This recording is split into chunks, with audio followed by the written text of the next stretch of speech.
가슴에 손을 대시고 주여 우리 넘어집니다. 주여 우리 넘어집니다. 오늘 하루 또 실수하네요. 오늘 하루 또 실수합니다. 주의 긍휼을 구하는 죄인입니다. 긍휼을 구하는 죄인인데 우린 주만 바라봅니다.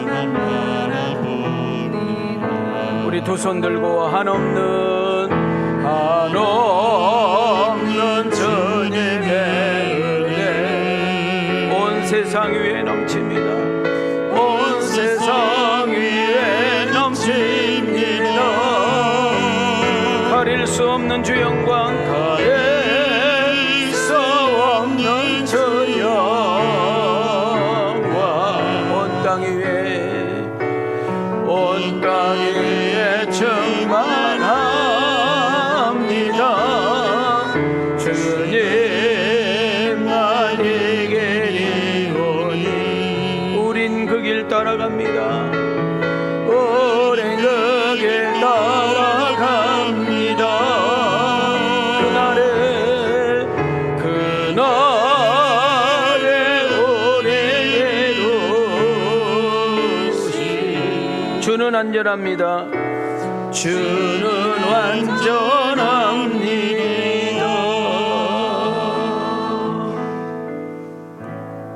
할렐루야. 우리 하나님께서 여러분을 사랑하시고 존귀하게 여기신 줄 믿습니다. 믿으셔야 돼요. 인생이 내 뜻대로 좀 되지 않고 몸에 육체적인 질병이 있고 또 여러분의 사업과 인생의 계획이 어긋났고 또 여러분의 계획하고 목표하는 것들이 뜻대로 되지 않는다 해서 내가 실패된 인생이 아니라 그냥 잠깐 고난당하고 지나가는 과정이에요. 우리의 인생을 자학하고 싶을 때 또 우리의 인생을 포기하고 싶을 때 뿌리째 흔들리고 싶을 때 나를 지탱해 줄 수 있고 버틸 수 있는 것이 뭐냐? 하나님이 나를 사랑한다는 거예요. 하나님이 나를 있는 모습 그대로 받아주시고 우리를 존귀하게 여긴다는 사실을 놓치지 않기를 소망합니다. 그런 여러분 한 분 한 분을 주님의 이름으로 사랑하고 축복합니다. 오늘 이 거룩하고 복된 주일을 참여한 여러분들 하나님의 귀한 은혜와 평강 속에 충만해지는 그런 시간이 되어지기를 주님의 이름으로 축원합니다. 자, 우리 한번 양쪽으로 서로 인사 한번 하겠습니다. 우리 두 손을 이렇게 들으시고 하나님이 사랑합니다. 힘내세요. 자, 앞뒤로 이렇게 인사합시다. 하나님이 함께 하시니 당당하세요. 다시 한번 우리 옆 사람 좌우로 이렇게 인사합시다. 하나님이 도와주시고 있으니 기대가 됩니다. 자, 내 자신을 향하여 축복합니다. 꼭 은혜 받고 주님 만나고 가십시다. 여러분 한 주간 평안하셨는지요? 얼마나 힘들고 피곤한 한 주였는지요? 아픈 것도 있을 것이고 속상한 것도 있을 것이고 내 마음을 찢긴 것도 있을 것이고 어두움의 권세에 잡혀 여러분 헤매고 있는 분도 있을 줄 압니다. 우리 하나님은 정확합니다. MRI보다 CT보다 내비게이션보다 더 정확해서 우리의 아픈 부분들, 소갈이 하는 부분들, 속상한 부분들, 찢기고 상한 부분들을 추적하셔서 오늘 이 1시간 예배 드리는 중에 성령님께서 교통하시고 여러분들을 만져주시고 일으켜 세우시고 회복시켜 주시고 보충해 주시고 충족시키는 그런 축복의 역사가 일어나서 하나님 우리에게 속상이는 거예요. 자, 한번 따라합시다. 내가 너를 사랑하는 거 알지? 한국말 못 알아도 벌써부터 귀가 안 들리시나 봐. 내가 너 사랑하는 거 알지? 내가 너와 함께하는 거 알지? 자, 옆 사람 보고 그러니 일어나라.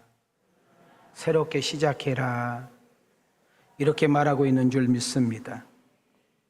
지금은 휴가 기간입니다.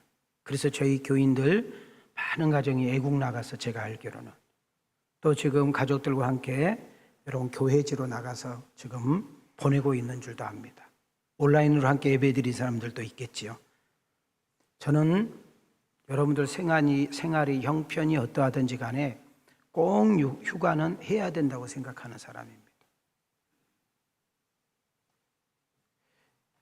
저희 부부는 아직까지 안식년을 써본 적이 없고 안식월도 써본 적이 없어요. 그래서 내 다음에 온 목사는 힘들 수가 있어 지금.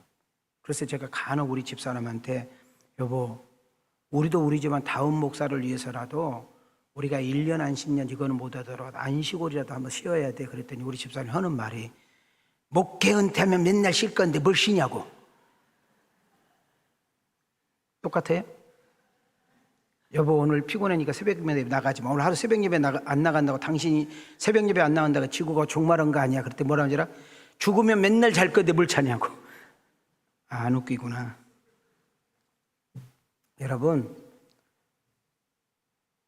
저는 강경화로 쓰러지기 전에 진짜 4시간 이상 자본 적이 없는 사람이에요. 나는 그렇게 살아야 된 줄 알았어. 여러분들도 인정할 정도로 저희 집사람은 정말 부지런하게 열심히 살아요. 그래서 내가 강경화로 쓰러지기 전에는 저희 집사람한테 맨날 게을러가지고 여자가 아유 게을러가지고 이랬던 사람이에요. 그래서 쉬는 것을 저는 용납이 안 됐고 뭐 논다 이해가 되지 않았어요. 그래서 목회를 한 번도 쉬어보지 못하고 목사님 아파서 좀 쉬었잖아요. 그거 쉰 거냐? 병 들어가지고 아팠는데. 근데 저는 여러분들에게 그래서 저는 많은 목사님들에게 특히 제가 목회자들 부부 세미나 갈 때 꼭 제가 이야기해요. 안식을 해라. 쉼을 가져라. 목회자도 쉬면서 충족해야만 또 말씀이 나오는 거예요. 목사님, 뭐 그거 몰라요? 형편이 어려워서 못 가고 상황이 안 돼서 그렇지 다른 것은 카드도 잘 긁더라. 2, 3일 쉰다 해서 여러분 3, 4일 휴가 간다 해서 정말 온 거 아니에요. 저는 우리 왕성교회 나는 성도들에게 막 교회에서만 열심히 해라. 교회다만 막 헌금해라. 나는 그런 목사 아닙니다. 하나님이 주신 것을 누릴 줄 알고 하나님이 주신 것을 여러분 먹을 줄 알고 하나님이 주시는 것을 엔조이할 줄 아는 그런 은혜가 있기를 축복합니다.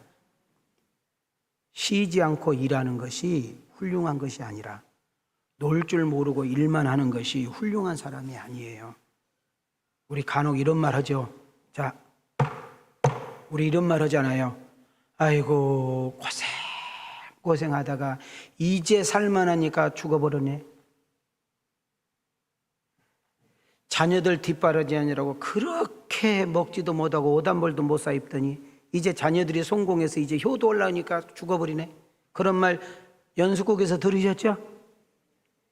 연수국에서만 들어 주변에서 자주 봐. 저는 그런 걸 너무 많이 봐요. 심지어 우리 목회자들도요 20년 30년 목회 죽도록 하다가요 예배당 짓고 이제 교회 조금 괜찮으면 하나님이 데려가 버려요. 그래서 다른 목사님이 와서 고생 하나도 안 하고 대접받는 목사도 있어. 뭐가 더 옳은지 저는 잘 모르겠습니다만은 한번 따라합시다. 예수 믿는 사람은 크게 따라해요. 예수 믿는 사람은 열심히 최선을 책임감 있게. 여러분 예수 믿는 사람은 가정에서나 교회에서나 직장에서나 어디에서나 여러분 맡은 일에 주어진 일에 책임감을 가지고 최선을 다해서 누구보다 부지런하게 일해야 되지만 그럼에도 불구하고 쉴 줄도 알아야 된다는 거예요. 놀 줄도 알아야 되는 거예요. 나는 우리 왕성 가족들이 짧은 인생 재밌게 엔조이 하면서 하나님이 주신 것을 누리면서 멋있게 살아가는 그런 성도들이 많아지기를 주님의 이름으로 축복합니다. 옛날에는 우리나라가 이런 석탄이라든지 뭐 전기 이런 것들이 발전되기 전에 30년대, 40년대, 50년대, 60년대, 심지어 70년대까지만 해도 산에서 나무를 해다가 팔아서 시장에다 파는 사람이 있었어요, 없었어요? 미안해요. 전설의 고향에서 봤지요. 말을 있었어요, 없었어요? 여러분 저런 사람이 없으면 돼야 안 돼요? 예. 어느 부자가 이제 산에 가서 나무에서 팔아서 먹고 사는 사람은 얼마나 가난한 사람. 내 땅이 없다는 증거예요. 내 땅이. 내가 농사질 토지가 없다는 거예요. 가난하다는 거죠.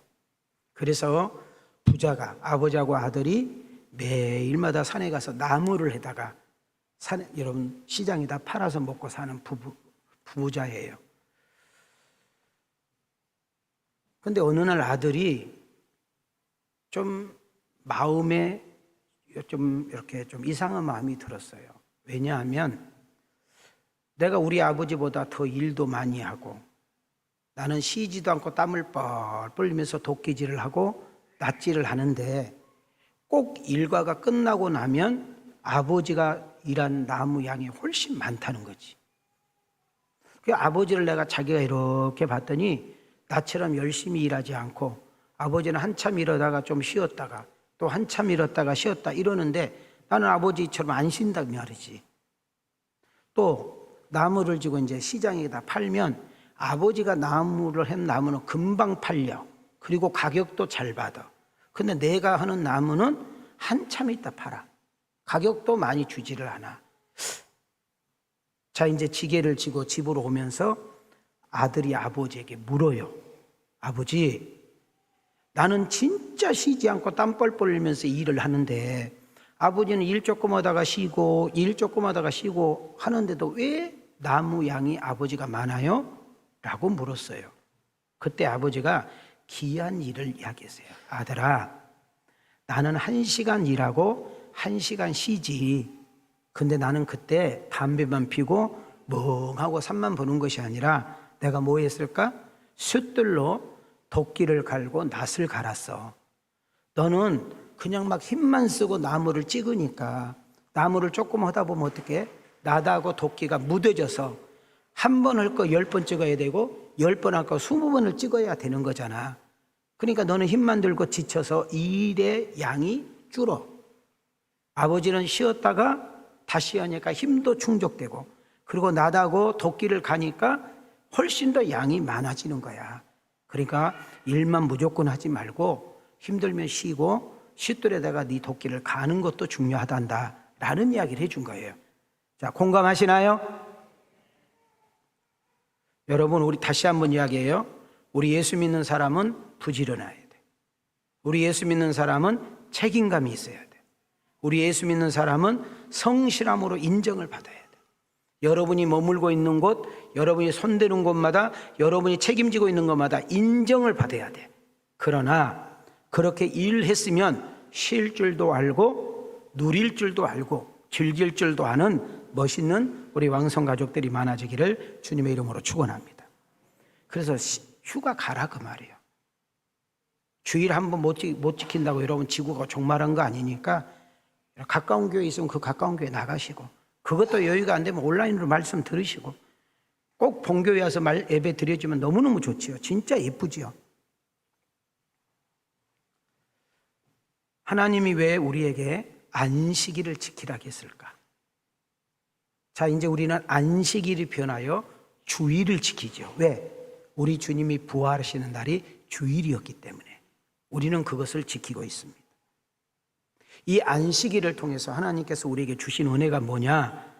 건강에 유익을 주고 또 힘을 우리가 재충전하고 예배를 드리면서 하나님께서 세상을 살아갈 수 있는 지혜를 얻고 예배를 통해서 다시 한번 은혜를 충만히 받으니까 많은 어려움과 힘든 일이 있을 때 넉넉하게 이기는 역사 일어난 줄 믿습니다.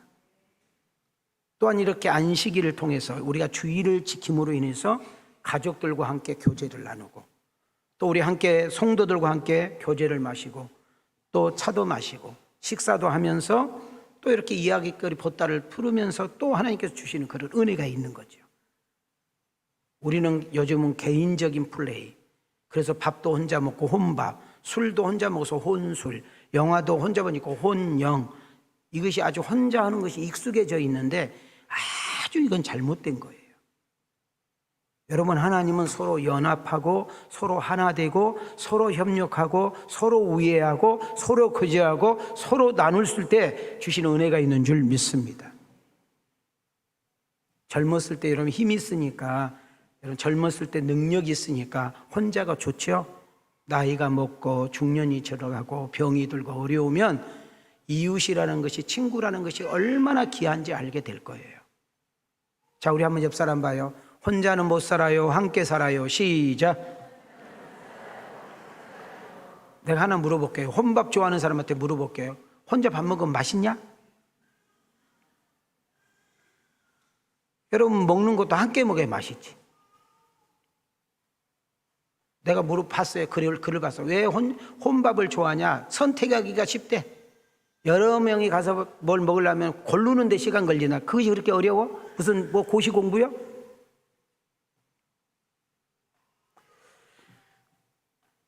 하나님이 왜 안식일을 지키라고 했을까? 출애굽기 20장 8절, 출애굽기 31장 17절 함께 읽습니다. 시작. 안식일을 기억하여 거룩하게 지키라. 이는 나와 이스라엘 자손 사이에 영원한 표징이며 나 여호와가 엿새 동안에 천지를 창조하고 일곱째 날에 일을 마치고 쉬었음이니라 하라. 한번 따라합시다. 기억하라.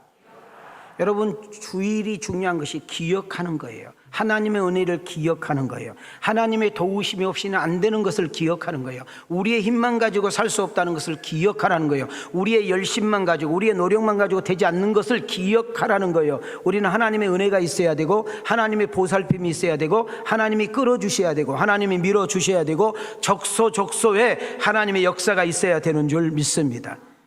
또한 우리에게 이 주일날 가게 문을 닫고 여러분 바쁜 일정을 멈추고 하나님을 만나러 오라는 것은 복을 주시기 위함이고, 인간의 생사화복이 하나님 손에 있다는 사실을 깨닫게 하기 위해서 이렇게 거룩한 주일 안식일을 우리에게 허락하신 줄 믿습니다. 자, 우리 한번 손을 이렇게 들으시고 다시 한번 옆 사람 인사해요. 자, 안식도 일입니다. 시작. 자, 뒷사람에게 휴가 갔다 오세요. 근데 또 휴가 가라니까 매 주일마다 휴가가. 휴가는 일주일에 한 번만 가는 거예요. 이제 1년에 한 번만. 놀러 가더라도 금요일날 저녁에 놀러 갔다가 토요일날 저녁에는 와. 자, 초대 사도행전이라는 책은 초대 교회 교인들의 이야기다. 자, 제가 기가 닳도록 이야기했어요. 자, 사도행전이라는 책은 뭐에 관한 이야기라고? 방금 이야기했잖아. 다시, 사도행전이라는 책은 뭐에 관한 이야기? 자, 초대란 말은 처음이란 뜻이잖아요. 시작이라는 뜻이잖아요. 그러니까 교회가 시작하는 책.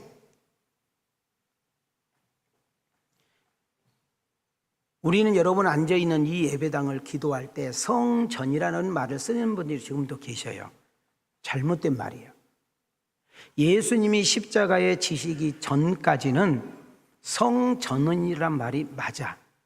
그러나 예수님이 이 땅에 오셔서 여러분과 나의 죄, 과거, 현재, 미래 죄를 여러분 한 번에 해결하기 위해서 당신이 친히 제물이 되셔서 십자가에 달리시고, 그분이 달리심으로 죽었다면 우리는 석가모니나 공자나 마오미나 다 똑같은 거예요. 그러나 여러분, 예수가 신임을, 예수가 곧 하나님임을, 예수가 곧 하나님의 아들임을 증명한 것은 말씀대로 3일 만에 부활한 줄 믿습니다. 그 부활하신 예수님이 12 제자들과 함께 여러분 이스라엘을 여기저기 다니면서 본인이 부활했음을 증명하고 보여주는 일을 40일 동안 합니다. 며칠 동안? 40일 동안 한 다음에 감람산이라는 곳, 자, 저랑 함께 성지순례 가서 우리 감람산, 예루살렘 그 돔을 본 감람산, 그 길 건너, 그 예루살렘과 그 감람산 사이에 그 골짜기가 갯바게, 우리 갔다 왔잖아요. 에스겔이 이렇게 골짜기가 있는데, 우리는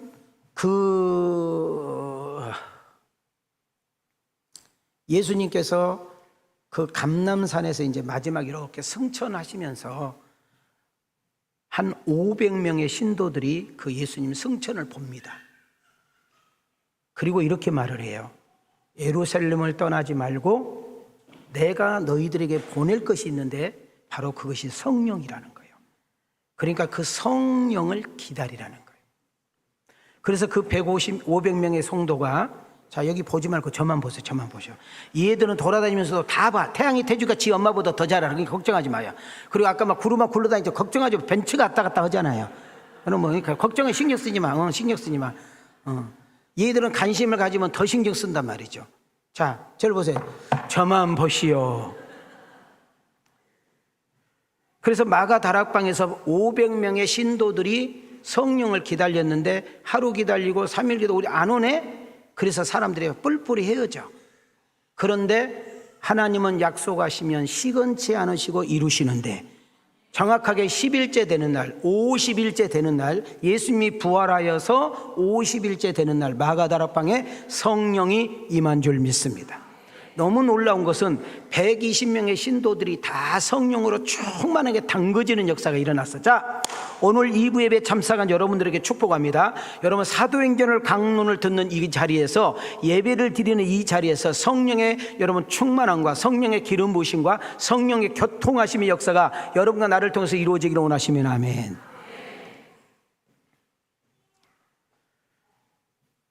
초대교회 성도들이 예수를 믿는다. 초대교회 성도들이 신앙생활을 한다는 것은 쉬운 일이 아니라고 제가 말씀을 드렸어. 지금 제가 이제 교회, 성전과 교회 이야기했는데 예수님께서 십자가에서 이렇게 운명하실 때 여러분 몇 가지 일이 터졌죠. 그 중에 하나가 성전, 성소와 지성소 사이에 가려졌던 휘장이 여러분 위에서부터 아래로 쫙 찢어지는 것을 보게 됩니다. 예수님 전에는 반드시 제물이 가지고 여러분 제사장 앞에 가면 그 제사장이 우리를 대신해서 제사를 집례해 주므로 우리의 죄가 사해지는 역사가 일어났죠. 그러나 우리가 지금 오늘 올 때 양을 끌고 오거나 소를 끌고 오거나 염소를 끌고 오지 않았잖아요. 나는 집이 너무 가난하니까 비둘기를 안고 오지 않았잖아요. 우리는 오늘 이렇게 성경책만을 들고 또 성경책도 안 가지고 온 인간들도 있지만은 성경책을 가지고 왔어. 그럼 우리는 뭘 가지고 왔느냐? 따라합시다. 예수의 이름. 크게요. 보혈의 능력. 자, 우리는 이 예배당을 뭘로 들어왔다고? 시작. 예수의 이름과 보혈의 능력으로 들어온 줄 믿습니다. 예수의 이름으로 기도하면 하나님은 반응하시고 여러분 주의 보혈의 능력을 의지하여 회개하면 우리 죄가 사해지는 역사 일어난 줄 믿습니다. 그래서 우리는 성전이라 하지 않고 예수를 믿는 한 사람 한 사람이 교회가 되는 거예요. 여러분 예수를 주라 고백하고 하나님을 아버지라 내가 불러. 하나님 아버지, 예수님은 나의 주. 그것이 그렇게 고백되어지고 부르는데 전혀 부담이 없다. 성령이 내 안에 계신 증거예요. 성령이 내 안에 계신 증거면 여러분 내가 교회가 된 거예요. 내가 교회가 됐다는 말은 지금 내가 여기서 예배를 드리면 여기가 교회예요. 좀 이따가 차를 몰고 여러분 가게 되면 그 차 안이 교회예요. 좀 이따 집에 가면 집이 교회고 여러분 찻집에 가면 찻집이 교회고 여러분 식당에서 밥을 먹으면 거기가 교회야. 그래서 우리는 말을 하고 행동을 할 때 교회이기 때문에 교회답게 말하고 교회답게 행동해야 될 줄 믿습니다. 그래서 손을 이렇게 들으시고 자, 옆 사람을 향하여 교회는 교회인데 이동식 교회입니다. 이해가 되셨나요? 이거 되게 중요한 거예요. 그래서 우리는 성전이라고 하면 해야 된다. 교회라고 한다. 교회라고 한다. 그럼 잘 봐요. 우리 분명히 우리 주님이 약속했어요. 너희들이 내 이름으로 두세 사람이 모여서 기도하면 내가 거기에 함께 하리라. 너희들이 두세 사람이 내 이름으로 기도하면 내가 네 기도에 반응하리라 그랬잖아요. 여러분들이 예를 들어서 산에 등산으로 올라가서 여러분 거기서 함께 기도하잖아요. 거기서 하나님이 역사해. 여러분 바다에 혹시 가가지고 바다 여러분 휴가 가서 그 바다 백사장에 앉아서 그냥 다리 뻗고 앉아서 우리가 함께 하나님을 찬양하면서 기도할 때 그 자리에서 성령이 역사한다고 믿으셔. 왜? 내가 교회이니까.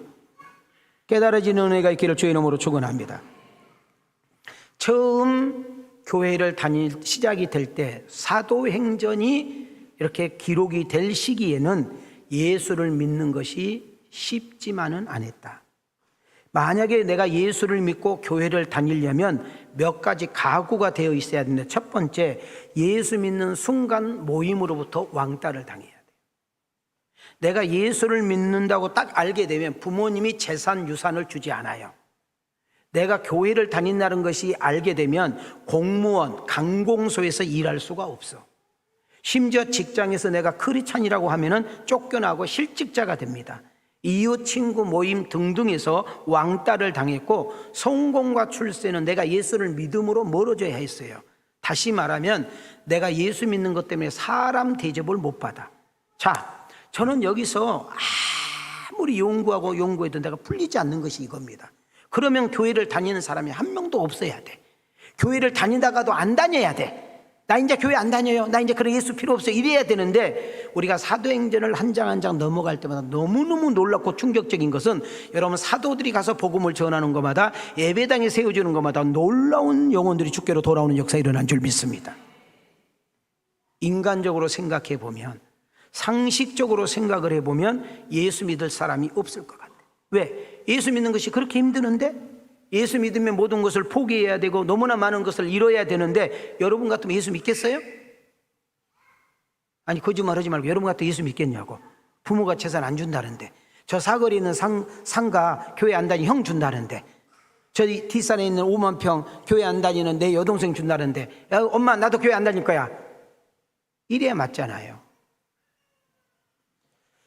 베드로를 비롯해서 부활의 신앙을 소유하고 하나님 나라를 소유하고 정말 하나님의 사랑에 푹 젖어든 사도들과 여러분 성도들이 길거리에 나가서 동네마다 시내마다 예수님을 전했더니 너무나 많은 사람들이 예수를 믿겠다고 돌아오는 역사가 일어난 것이죠. 여러분, 예수를 믿으라고 전하기 시작하면 붙잡혀요. 전도하러 다니다 보면은 감옥에 갇히고, 여러분 관공서에 가서 죽도록 매를 맞고, 많은 사람들에게 야유와 비난을 받으면 누구도 전도 안 할 것 같아요. 그러나 사람은 좋은 것을 보면 말하게 돼 있고, 맛있는 것을 먹으면 자랑하게 되어 있고, 정말 귀한 것을 보면 누구에게 막 이야기하고 싶은 것처럼 그 하나님의 사랑과 그 그리스도의 복음의 능력을 사람들에게 전하기 시작할 때, 여러분 기독교의 국경이 넘어서 오늘 여러분과 나에게까지 복음이 증거된 줄 믿습니다. 자, 한번 두 손을 이렇게 들으시고 설교 주제 한번 띄워주실래요? 자, 3번만 읽어보는데, 한 번은 그냥 읽으시고, 2번은 생각하면서 읽으시고, 3번은 가슴에 손을 얹고. 자, 시작.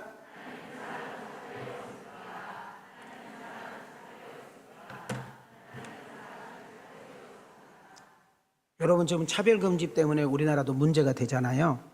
하나님의 사랑이 차별이었기 때문에 오늘 여러분과 내가 이 자리에서 예배드리고 있는 줄 믿습니다. 성령의 강력한 역사가, 하나님의 놀라운 여러분 사랑과 복음의 능력은 세상 그 어떤 제도나 어떤 그 법 따위로 막을 수가 없다고 성경은 말합니다. 제가 정말 개인적으로 좋아하는 책이 로마서고요. 로마서에서도 가장 중요한 엑기스가 로마서 8장입니다. 자, 로마서 8장 35절과 37절 크게 읽겠습니다. 시작. 누가 우리를 그리스도의 사랑에서 끊으리요? 환난이나 곤고나 박해나 기근이나 적신이나 위험이나 칼이랴. 그러나 이 모든 일에 우리를 사랑하시는 이로 말미암아 우리가 넉넉히 이기느니라. 제가 방금 말했잖아요. 예수 믿으면 잡힌다니까요. 예수 믿으라고 전도하면 감옥에 가둬요. 예수 믿으라고 막 돌아다니면 매맞아요. 여러분, 많은 손해와 어려움과 핍박이 있는데요, 여러분 기독교 예수를 믿겠다는 사람이 급속도로 늘어서 오늘 여러분과 나에게까지 복음이 증거된 줄 믿습니다. 우리나라도 보세요. 130, 40년 전에 기독교가 들어왔어요. 여러분, 조선시대에 야수교라는 것은 있을 수가 없는 거예요. 너무나 많은 여자분들, 아낙네들이 믿고 의지할 것이 주님밖에 없어서 교회 다니면 예수 믿는다고 소박당하고, 예수 믿는다고 쫓겨나가고, 예수 믿는다고 매를 맞았던 우리 여자분들이 얼마나 많았어요. 여러분, 우리나라는 여러분 6.25라는 것을 겪었고, 일제 36년을 겪었고, 보릿고개를 겪었고, IMF를 겪었잖아요. 그럴 때는요, 교회마다 예배당에 사람이 막 가득 찼고 젊은이들이 막 버글버글 했습니다. 산마다 진짜 기도하는 사람들이 정말 밤새 기도하는 사람이 많았고요. 모든 교회, 크고 작은 교회가 막 24시간 기도하는 교회가 많아서, 그랬을 때 하나님 우리 대한민국 막 부어가지고 이 조그마한 코딱지만한 나라에, 그 조그마한 나라에서 남북으로 갈라져 있고, 여러분 지금도 총칼을 들이대고 있는데도 전 세계 경제의 7위가 되고, 여러분 전 세계에 있는 모든 젊은이들이 한국어가 제2외국의 1위야. 이렇게 이상이 높은 것은 하나님의 은혜인 줄 믿습니다. 그런데요, 지금 우리나라가 이렇게 잘 먹고 잘 살고 기독교에 핍박도 없고 그러니까 교회 안 나와. 지금 교회가 막 급속도로 떨어져서요, 교회들마다 텅텅 비고 교회가 운영이 되지 않아서 이제 앞으로 5년, 10년 후에 교회 내놓을 게가 정말 너무너무 많을 거예요. 저는 우리 왕성 가족들에게 축복합니다. 여러분, 교회만 왔다 갔다 하지 말고 반드시 하나님의 인격적으로 만나 그 하나님의 사랑을 경험하고 그 사랑을 누군가에게 전달해주는 은혜가 있기를 주님의 이름으로 축원합니다. 한 걸음 더 나가 성령님께서 우리의 연약함을 도우신다고 했습니다. 로마서 8장 26절입니다. 시작. 이와 같이 성령도 우리의 연약함을 도우시니. 자, 수도하세요. 성령님께서 우리를 도와주신다고 믿었습니다. 성령님께서 우리를 도우신다고 했으니, 자, 우리 옆 사람에게 인사합시다. 성령이 도우시는데 힘내세요. 한 걸음 더 나가서 하나님의 사랑, 그 하나님의 사랑은 그 어떤 것도 이기고, 하나님의 사랑은 모든 것을 견디고, 하나님의 사랑은 모든 것을 극복할 수 있는 능력이 있습니다. 요한복음 21장 15절입니다. 시작. 그들이 조밥 먹은 후에 예수께서 시몬 베드로에게 이르시되 요한의 아들 시몬아, 내가 이 사람들보다 나를 더 사랑하느냐 하시니, 이르되 주님 그러하나이다. 내가 주님을 사랑하는 줄 주님께서 아시나이다. 이르시되 내 어린 양을 먹이라 하시고. 여러분, 베드로가 부활하신 주님을 만나고 하나님 나라를 소유하고 자기에게 책망할 줄 알고 자기의 죄를 지적할 줄 알았는데, 그건 묻지도 않고 베드로야, 네가 아직도 네가 나를 사랑하느냐 했을 때, 내가 부끄럽고 죄송해서 당신에게 할 말이 없습니다. 그러나 내가 그렇게 넘어지고 자빠졌어도 당신을 향한 마음을 아실 겁니다. 여러분, 그 하나님 사랑을 확인한 다음에 여러분, 베드로는 자기 인생을 들여서 하나님 앞에 충성하잖아요. 여러분, 교회만 왔다 갔다 하는 시계추처럼 여러분, 교회만 왔다 갔다 하는 그런 아무 힘도 없는, 여러분 보세요. 여러분, 집채만한 코끼리, 죽은 코끼리는 물결 따라 떠늘려가서 여러분 오염시키지만, 여러분 조그마한 송사리 피리멧 한 마리는 그 물질을 차고 올라가는 것처럼, 나는 우리 왕성교회 성도들이 얼마나 많이 모이느냐, 어떤 사람이 교회를 나오느냐가 중요한 것이 아니라 여러분 한 사람이 살아있고 야생성이 있어. 여러분, 우리가 하우스에 있는 풀은 바깥에 나면 금방 죽지만 야생에 있는 꽃들과 나무들은 아무리 계절이 바뀌어도 살아있는 것처럼, 나는 우리 왕성교회 여러분들이 사도행전을 통하여 여러분의 신앙이 야성성이 있고 여러분의 신앙이 단단해지고 강해져서 어떤 환난이 오고 핍박이 오고 문제가 와도 넉넉하게 이기며 그 하나님 사랑 속에 극복하게 나아갈 수 있는 진짜 크리스찬들이 많아지기를 원하시면 우리 두 손 들고 아멘합시다. 할렐루야. 한 걸음 더 나가서 부활의 신앙입니다. 예수님이 죽어버린 줄 알고 제자들도 다 도망가고 숨었습니다. 예수님을 따르는 그 많은 사람들도 흔적조차 없어졌어요. 그러나 부활하신 예수님이 40일 동안 사랑하는 사람들을 만나주고 여기저기 가면서 본인이 부활했다는 사실을 확인하고 나니까 여기저기서 그 예수님을 전하기 시작하고 여러분, 그 부활을 자랑하기 시작하는 역사가 일어나는데, 여러분 봐요.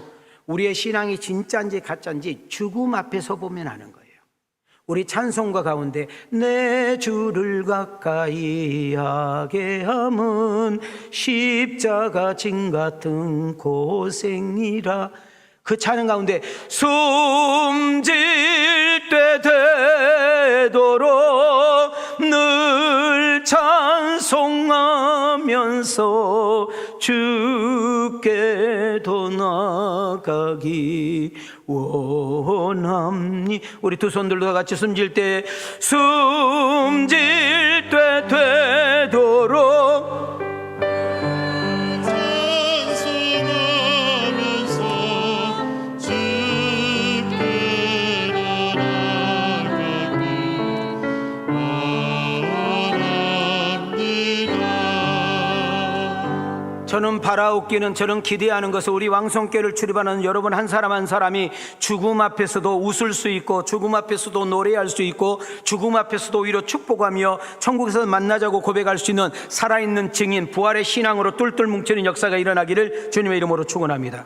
누가복음 24장 46절 47절 48절입니다. 시작. 또 이르시되 이같이 그리스도가 고난을 받고 제3일에 죽은 자 가운데서 살아날 것과 또 그의 이름으로 제사함을 받게 하는 회개가 예루살렘에서 시작하여 모든 족속에게 전파될 것이 기록되었으니 너희는 이 모든 일의 증인이라. 여러분, 사도행전의 핵심 구절이 사도행전 1장 8절이죠. 성령이 오시게 된 이유가 능력이 우리에게 임하고 하나님의 능력이 우리에게 딱 압도되면 누군가에게 증거하는 역사가 일어나니, 여러분, 우리 사도행전을 통하여 이 강주 전역뿐만 아니라 한국, 나가 전 세계 모든 민족에 나라마다 교회가 세워지고 나라마다 선교사가 파송되며 여러분이 물질의 축복을 받고 신앙에 성숙하여 적어도 여러분 나라마다 많은 교회를 세우고 많은 선교사를 패고, 특히 우리 교회 비전 장학을 통하여 수많은 아이들의 인물을 키워내는 일에 이런 부활의 소유자가 되어지기를 주님의 이름으로 축원합니다.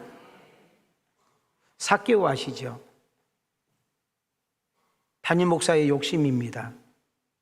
저는 이 설교를 준비하면서 그렇게 기도했어요. 하나님, 사도행전 강의를 듣는 우리 성도들 한 분 한 분에게 삭개오가 인격적으로 주님을 만난 것처럼, 여러분, 그는 국세청장이었고요, 그는 가장 돈이 많다는 부자였고요, 여러분 보세요, 힘을 가지고 있는 세무소의 소장이었고 돈이 많은 사람이니까 주변에 많은 사람들이 아양 떨고 수많은 사람들이 자기 집에 여러분 문이 닫도록 왔다 하지 않아요. 그래도 외로웠어.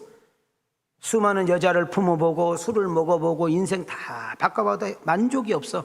근데 여러분, 삭개오가 어느 날 주님을 딱 만남으로 인생이 통째로 바뀌어버려. 집에서 예수님과 함께 하루 저녁을 보내면서 그분이 전한 복음을 듣고 철저히 회개합니다. 그러면서 이런 이야기를 합니다. 예수님, 제가 세무서장 하면서 국세청장 하면서 참 못된 짓을 많이 했는데 내가 혹시라도 남의 것을 도둑질한 거 있으면 내가 3배로 다 갚아 주겠습니다. 자, 이거 잘 들어봐요. 은혜 받으면 이렇게 되는 것이 아니라 그 당시의 법이 누군 것을 하나를 내가 훔쳤으면 회개는 4개로 갚아줘야 된다, 그 말이야. 이거는 회개, 돌이킴의 역사야. 그 다음에 더 중요한 것은 내가 재산이 좀 많거든요.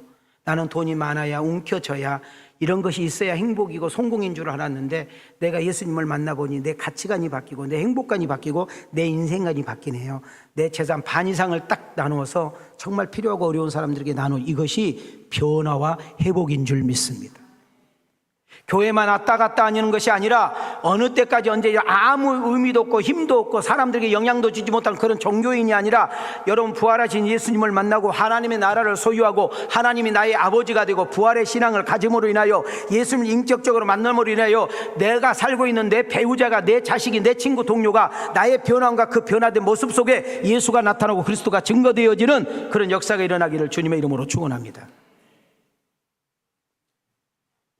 미성숙한 여러분과 내가 사도행전을 통하여 성숙한 우리가 되고, 여러분, 철없는 내가 철이 들어감으로 인하여 신앙의 나무가 자라나 여러분과 나의 신앙의 나무의 열매가 주렁주렁 맺는 역사가 일어나기를 주님의 이름으로 축원합니다. 갈라디아서 5장 22절과 23절은 우리 한번 두 손을 이렇게 들으시고 함께 읽겠습니다. 시작. 오직 성령의 열매는 사랑과 희락과 화평과 오래 참음과 자비와 양선과 충성과 온유와 절제니 이 같은 것을 금지할 법이 없느니라. 하나님, 사도행전 강론을 통하여 내가 간증하는 주인공이 되게 하옵시고, 내가 가정과 직장과 모임 그 어떤 사람 만나더라도 내가 처갓집에 가서 시집에 가서 여러분 동창들에게, 내 직장 동료들에게 나의 변화된 모습과 달라진 모습을 통해서 예수가 보여주고 그 예수의 기쁨과 행복이 나를 통해서 흘러내보낼 수 있는 은혜가 있게 해 주시옵소서. 이것이 우리 사도행전의 목적인 줄 믿습니다. 우리 눈을 들어 하늘을 쳐다보세요. 2절 한번 불러보겠습니다. 우리 가슴에 손을 대시고, 끝없는 고난으로 울고 있나요? 끝없는 고난으로 울고 있나요? 눈을 들어 주님을 바라보세요. 당신을 창조하신 하나님께서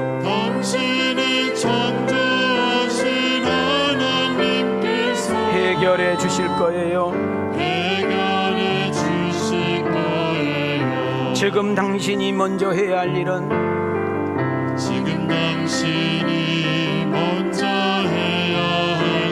하나님이 하실 일을 신뢰하면서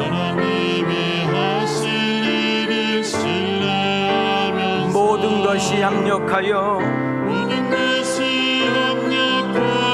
선을 이룰 줄 믿고 순종하는 일이죠. 내가 물 가운데로 지날 때에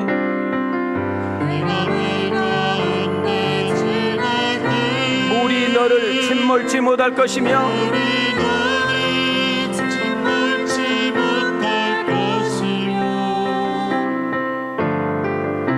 내가 물 가운데로 지날 때에 물이 너를 침몰치 못하리라.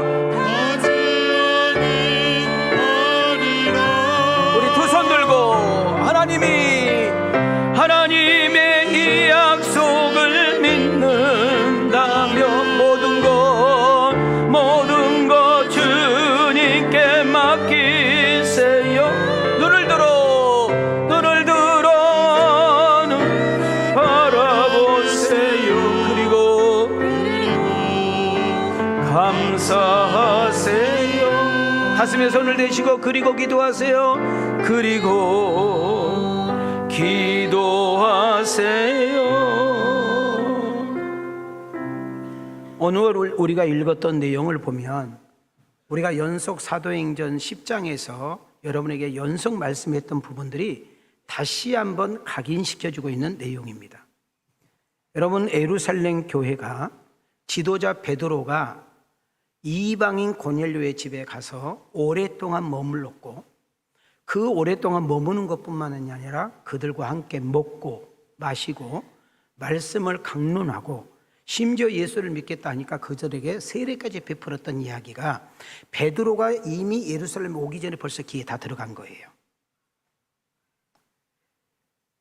지금 예루살렘 교인들은 베드로 사도가 오기만을 손꼽아 기다리고 있습니다. 왜? 오면 죽여버린다. 오면 조져버린다. 반드시 당신은 우리는 끝내버리겠다. 이런 마음을 가지고 그냥 벼르고 으르렁거리고 있는 것입니다. 왜냐하면 그 당시에 유대인들의 법과 제도를 보면 이 베드로의 행동은 이해가 되지 않아. 왜? 유대인들은 이방인들과 상종하지 않고 유대인들은 이방인들과 함께 밥을 먹지 않고 함께 대화를 섞지 않고 함께 있다. 이건 있을 수가 없는 일이에요.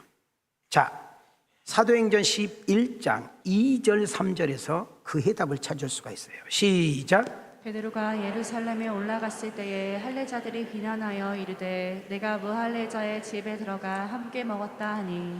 자, 여기서 강조가 뭐예요? 할례자 유대인들. 자, 할례가 뭐예요? 쉽게 말하면 남자들의 포경 수술이에요. 하나님은 아브라함하고 함께 처음 만났을 때 언약을 맺을 때 여러분 아브라함에게 포경 수술을 원했죠. 여러분 이것이 무슨 의미인가 하면은 남자들이 늘 매일마다 소변을 볼 때마다 하나님을 인식하는 거예요. 나는 죽어야 되는 사람인데 하나님은 은혜로 사는 사람이구나. 항상 소변을 볼 때마다 나는 하나님의 사람이구나. 나는 하나님의 백성이구나. 나는 하나님의 은혜 없이는 안 되는구나. 할렐루야. 그래서 그들이 지금 뭘 표현하고 있어요? 무할례자란 말을 지금 이야기하고 있잖아요. 여기서 무할례자는 이방인을 말하는 거예요. 지금 사도 베드로가 무할례 집에 간 것도 지금 충격인데 그 이방인들과 함께 밥을 먹었네, 차를 마셨네, 거기서 설교까지 하고 세례까지 줘버렸네. 이해가 되지 않는 거죠. 제가 이것을 여러분들이 좀 현대판으로 좀 쉽게 좀 이해할 수 있는 방법이 뭐가 있을까 하고 묵상하다가 내가 이렇게 만들어 봤으니까 들어봐요. 담임 목사가 어느 날 누군가에게 연락이 왔어. 목사님, 술집에 있는 아가씨들인데 꼭 예수를 믿고 싶다네요. 근데 이 모양 이 꼴로는 교회 나갈 수가 없으니 목사님이 좀 와서 모르게 와가지고 좀 말씀도 좀 가르쳐주고 이들에게 좀 신앙으로 좀 해주면 안 되겠어요. 그렇게 저에게 이제 요청이 온 거예요. 혼자 갔다가는 목사가 술집 갔다 카페라 갔다 난리 나게 생겼으니 나 혼자 죽을 일 있어? 원재성이도 데리고 가고 박민수도 데리고 가고 김경중이도 데리고 가고 임무고운 서두석이도 데리고 가는 거예요. 아리까리? 왜냐하면 베드로가 고넬료의 집에 갈 때 혼자 가지 않았거든. 그 당시에 반드시 증인을 하려면 7명 수를 채워야 돼. 몇 명? 그래서 베드로가 함께 간 사람들이 있었잖아. 그래서 가서 복음을 전했는데 아이고 이놈은 비록 술을 딸고 몸을 파는 여자지만 막 울면서 복음을 받아들이고 나 이제는 주님 뜻대로 살겠습니다. 나도 세례 받고 싶습니다. 그래서 내가 세례를 줬네. 그랬더니 내가 가려고 그랬더니 목사님 여기까지 오셨는데 그냥 갈 수 있느냐고, 성경 공부 좀 더 가르쳐 주라고. 그래서 며칠 동안 내가 거기서 더 있으면 성경 공부를 가르쳐 줬더니 우리 이문희가 난리 났네. 어디 갔냐? 그랬더니 입이 촉새인 온재성이가 전화를 걸었네. 우리 지금 카바레에 왔습니다. 누구랑 있냐? 여자들과 함께 있습니다. 난리 난 거예요. 한국말 못 알아들어? 자, 뭐 이거까지 좀 끄떡끄떡 해봐. 자, 그리고 이제 왔습니다. 그리고 제가 간증을 했어요.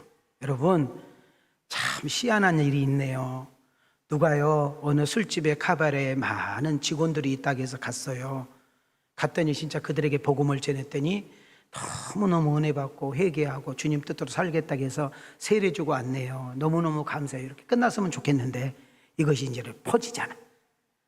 왕성교회 목사가 술집 갔대. 왕성교회 여자가 술집 여자하고 동거 생활이 들어갔대. 왕성교회 목사님이 벌써 애를 둘 낳았다네. 이제 이렇게 가잖아. 여러분, 우리 왕성교회 교인들은 다 이해가 되고 또 함께 가는 우리 성도들이 있기 때문에 그게 문제가 안 되는데 바깥에 있는 사람들은 문제가 될 수 있어 없어?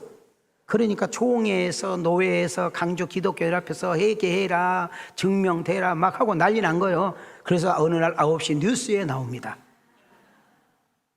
지금 무슨 말인지 이해가 돼요? 아니, 내가 지금 이해시키려고 한 거예요. 지금 베드로가 그렇다 그 말에 지금 모르는 사람을 위해서 내가 한마디 더 할게요. 목사님이 강경화로 쓰러졌어요. 교회에서 내가 더 이상 살 수 없을 것 같아서 그랬는지 1년 안식년을 저에게 허락해 줬습니다. 그런데 병원에서는 매달마다 제가 와야 되기 때문에 어디 못 가게 하더라고. 그래서 가지도 못하고 집에서 꼼짝없이 하루 내내 있는 거예요. 여러분, 그것처럼 힘든 것이 없는 거예요. 예? 저희 집사람은 9시 되면 교회 갔다가 저녁 6시 되면 들어오고 나 혼자 집에 있잖아요. 애들은 학교 가고 없고. 그래서 저는 모란시장이 오는 날을 매일마다 손꼽아 기다렸어. 어디 가는 것을? 모란시장 알아요? 그래서요, 내가 무슨 연예인도 아니야. 모자 뒤집어 쓰고 선글라스 끼고 눈만 딱 내고 그냥 가는 거예요. 예? 잠바 입고 운동화 신고. 여러분, 거기 가서요, 제일 내가 은혜 받는 것은 엿장수 앞에 서 있는 거예요. 여러분, 엿장수 1시간 동안 떠드는 거 보면 그렇게 싹 풀리고, 거기 가면 사람 냄새가 나고 인간 냄새가 나잖아요. 그렇다고 그려.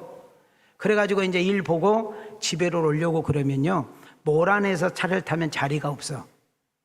그래서 걸어서 저 거꾸로 태평양 고개까지 가야 돼. 거기서 버스를 타. 그러면 자리가 있어. 근데 제가 그때 이제 몸도 안 좋고 그러니까 금방 내가 잠이 들어.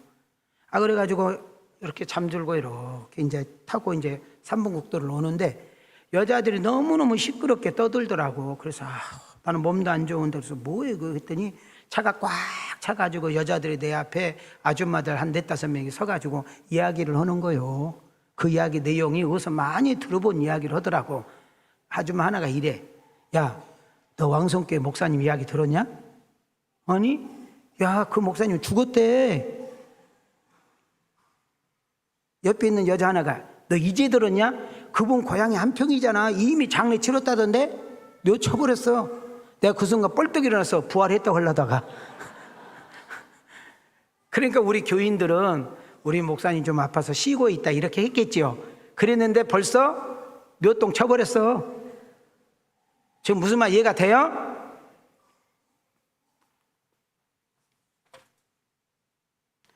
자, 그래서 베드로가 설명을 하는 거예요. 자, 여러분, 내 말 좀 들어봐요. 내 말 좀 들어봐요. 내가 어느 날 옆바에서 기도하고 있었거든요. 근데 이상한 환상이 내게 나타났어요. 뭐 보자기도 같기도 하고 그릇 같기도 하고 뭐 이렇게 내려와서 거기에 뭐 들었는가 하고 내가 이렇게 봤지요. 그랬더니 세상에요, 4발 달린 막 곤충들 벌레들이 잔뜩 있는 거예요. 내가 그 시간에 정말 배고팠거든요.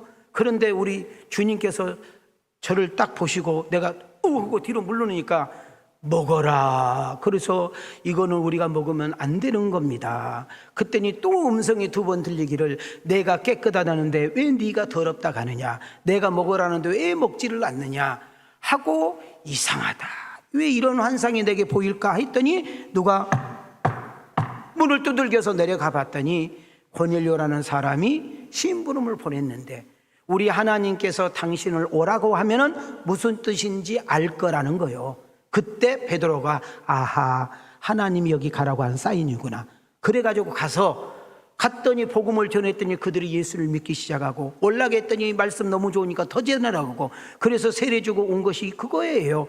그것이 죽을 죄를 진 것인가요? 하고 이야기를 했더니 18절을 보시오. 18절, 자 어깨 피시고 시작. 그들이 이 말을 듣고 잠잠하여 하나님께 영광을 돌려 이르되 그러면 하나님께서 이방인에게도 생명 얻는 기회를 주셨도다 하니라. 방금 전까지 베드로를 잡아 죽이려고 하고 고소하려고 하고 어떻게든 그냥 없애버리려고 했던 막 그들이 막 흥분하고 막 어떻게 해야 될지 모르는 그들에게 베드로가 차분하게 흥분을 가라앉히고 또박또박 설명을 했더니 이렇게 4가지로 토막을 쳐가지고 왔어요. 자, 첫째 어떻게 해서 교인들이 어떻게 했어?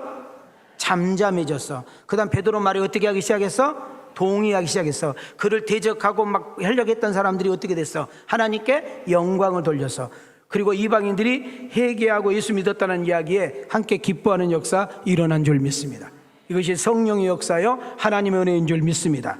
그러면 베드로가 그들에게, 그 지금 유대인들에게 자기를 막 죽이려고 하고 막 덤벼드는 그들에게 변증했던 내용이 오늘 우리에게 읽었던 내용 한 토막을 여러분한테 띄워드립니다. 자, 시작. 이르되 내가 요파시에서 기도할 때에 황홀한 중에 환상을 보니 큰 보자기 같은 그릇이 내 귀에 매어 하늘로부터 내리어 내 앞까지 들여 이것을 주목하여 보니 땅에 네 발 가진 것과 들짐승과 기는 것과 공중에 나는 것들이 보이더라. 또 들으니 소리 있어 내게 이르되 베드로야 일어나 잡아먹으라 하거늘 내가 이르되 주님 그럴 수 없나이다. 속되거나 깨끗하지 아니한 것은 결코 내 입에 들어간 일이 없나이다 하니 또 하늘로부터 2번째 소리 있어 내게 이르되 하나님이 깨끗하게 하신 것은 내가 속되다고 하지 말라 하더라. 지금 제가 설명했으니까 더 설명할 필요가 없죠? 방금 내가 이야기했잖아. 또 해야 돼? 자, 23번을 좀 띄워주세요. 지금 베드로가 자기가 본 환상을 자세히 설명하면서 그 베드로의 환상이 이렇습니다. 지금까지 하나님의 사랑과 은혜가 누구에게만 머물렀는데? 유대인들에게만 머물렀는데 하나님의 사랑과 복음의 은혜가 이방인들에게도 전한다는 사실을 이 사건을 통해서 깨닫게 하는 줄 믿습니다. 여기서 더 중요한 이야기는 교회론이 바뀌는 거예요. 뭐가 바뀌어? 교회론이 바뀌는데 예루살렘 교회만 자기들만 하나님이 선택하시고 사랑했다고 생각을 했는데, 여러분 이 사건을 통하여 유대인들과 이방인들이 함께 섞여 예배드리는 놀라운 역사가 일어날 것을 예견예시하는 내용인 줄 믿습니다. 자, 그럼 베드로가 본 환상의 의미가 뭡니까? 하나님께서 베드로에게 보낸 이 환상을 보여주는 큰 의미가 뭡니까? 자, 가슴에 손을 대시고 한번 크게 읽겠습니다. 오늘 설교의 팩트입니다. 팩트. 시작. 지금까지는 하나님 사랑이 유대인들에게만 머물렀습니다. 구원의 복음이 유대인에게만 소개되고 전파되었습니다. 그래서 예루살렘 교회가 세워졌습니다. 베드로에게 하늘에서 보자기가 내려온 것은 상상도 못한 교회의 그림자입니다. 하나님 교회가 하나님 사랑이 복음의 능력이 유대인에게만 국한된 것이 아니라 이방인에게까지 전달되고 흘러가게 합니다. 여러분 이 은혜 때문에 여러분과 나에게까지도 복음이 증거된 줄 믿습니다. 지금까지 유대인들이 생각과 상식은 뭐예요? 유대인의 하나님, 우리만의 하나님, 하나님은 우리만 선택했고 우리만 사랑했고 하나님은 우리만 구원의 대상이고 우리만 천국 간다고 생각했던 것들이 그들의 생각이에요. 그러나 베드로의 그 환상은 뭐냐면 하나님의 사랑은 차별이 없다는 거예요. 복음의 능력은 유대인들을 뛰어넘어 온 세상 모든 민족 모든 나라 땅끝까지 증거하는 것이 하나님의 뜻인 줄 믿습니다. 그래서 할례자와 무할례자가 한 교회에 섞여서 예배드리는 놀라운 역사가 일어날 것을 예견하고 있는 내용인 줄 믿습니다. 그래서 우리 사모님 여러분 손을 들어봐요. 자, 손 내려봐요. 손을 들어봐요. 답시다. 교회 안에는 차별, 선입견 있으면 돼야 안 돼요. 다시 한번 손을 들으세요. 답시다. 교회 안에는 선입견, 차별 있으면 돼야 안 돼요. 유대인과 기독교인이 차별 없이 편견 없이 함께 교제하고 한 공동체를 이룰 것을 보여주고 있는 내용인 것입니다. 베드로가 본 환상은 유대인과 이방인들이 한 교회를 출입하며 이방인들에게도 구원의 대상과 하나님의 사랑이 전달될 것을 베드로를 통해서 보여준 것이죠. 자, 저는 말씀을 마치려고 합니다. 우리 사도행전을 공부하는 우리 왕성교회, 우리 왕성교회를 출입하고 있는 여러분과 나에게 하나님의 사랑, 하나님의 은혜가 차별 없이 모두에게 흘러보내고 푹 젖어지는 은혜가 있기를 주님의 이름으로 축원합니다. 다시 한번 따라합시다. 하나님의 사랑은, 복음의 은혜는 뭐가 없습니다? 여러분, 우리 교회 안에 특히 우리 왕성교회도 다양한 분들이 교회를 출입하고 있어요. 수준이 달라요, 신분이 달라요, 직분이 달라요, 직위가 달라요, 생활이 다르고 생김새가 다르고 가치관이 다르고, 여러분 남녀노소 빈부구천이 다 다릅니다. 그러나 우리가 예수 믿는 것은 하나고 예수를 믿는 것은 같은 것이고 하나님의 사랑 속에 우리는 한 공동체로 모인 줄 믿습니다. 저는 사도행전을 이렇게 듣는 여러분과 나에게 어떤 은혜를 꿈꾸느냐, 사장이 직원들을 섬기면서 행복하고, 교수님과 선생님들이 자기 학생 제자들을 섬기면서 보람을 느끼고, 부자가 없는 사람들에게 나누어주면서 행복하다고 말하고, 젊은이들이 연세 많은 어른들에게 효도하면서 기쁨을 말하고, 여러분 건강한 멀쩡한 우리가 몸이 불편한 장애를 가진 분들을 섬김으로 행복하다고 말할 수 있는 그런 우리 왕성교회가 되기를 주의 이름으로 축원합니다. 돈이 있는 거 자랑하지 말고, 나는 회사에 어떤 직위를 가지고 있다고, 나는 공부를 많이 해서 박사가 몇 개라고, 나는 회사에서 어떤 연봉 받고 있는 줄 아냐고, 내가 다니는 회사가 어떤 회사인 줄 아냐고, 내가 재산이 얼마나 많은 줄 아냐고, 나는 이런 사람이라고, 그런 이야기는 교회에서 하면 안 돼요. 오히려 여러분들이 섬기고 나누어주고 그리고 들어주고 인간 대접해주고 친절하게 대해주고 머리 더 숙여서 인사해준 것에서 하나님의 사랑을 느끼고 하나님의 은혜를 느끼는 그런 우리 왕성 가족들이 되어지기를 주님의 이름으로 축복합니다. 저는 훌륭한 교회 거부합니다. 유명한 교회도 거부합니다. 우리 교회 유명한 사람이 오는 것도 거부합니다. 나는 우리 왕성교회면 따뜻함을 느끼는 교회, 여러분 우리 왕성교회 오면 포근함을 느끼는 교회, 여러분 우리 왕성교회 오면 고향과 같은 교회, 친정집과 같은 교회, 서로 정말로 있는 거 없는 거 안 따지고 서로 나누고 먹고 웃고 마음껏 하면서 거기에 기쁨 있고 행복 있는 그런 교회가 되어지기를 주님의 이름으로 축원합니다. 하나님의 말씀이 떨어지고 신겨질 때에 내 심령이 변하고 내 가치관이 바뀌고 내 인생이 바뀌는 사도행전의 강론이 되게 하옵소서. 교회만 왔다 갔다 하는 종교인이 아니라 진짜 예수 믿고 변화가 되어 나의 변화된 모습과 달라진 모습 속에 예수가 보여주고 증거되어지는 멋있는 크리스찬들이 많아지게 하옵소서. 성령님이 주시는 그 힘과 은혜를 가지고 한 주간도 가정과 직장과 삶의 현장에, 문제 많은 현장에, 수많은 어려움 현장에 나로 인하여서 하나님의 사랑이시와 역사하심을 드러내고 은혜와 축복과 잘됨의 통로자로 쓰임을 받는 내가 되게 하옵소서.